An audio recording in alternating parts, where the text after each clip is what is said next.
Ampak vmes poskusite pozabiti vse, kar veste. Zdaj, ker to, kar veste, je odveč.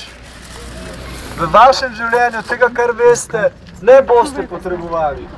Zdaj, ker boste vsi delali v švic fabrikah.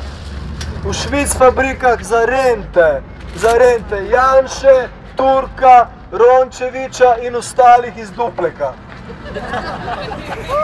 V redu, zdaj gremo na Ministrstvo za socialo. Ministrstvo za socialo je tisto, ki vse več mladim onemogoča, da bi se šolali, da bi študirali. Potem gremo na Ministrstvo za izobraževanje. Ministrstvo za izobraževanje ima en sam namen, to je uničiti šolstvo.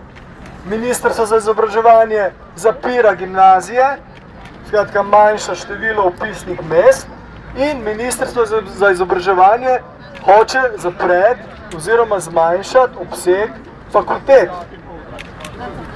Zato, ker je to edini način, da bodo oni lahko še naprej vlekli svoje rente. Ampak mi vemo že iz srednjega veka, kaj se naredi za rentniki.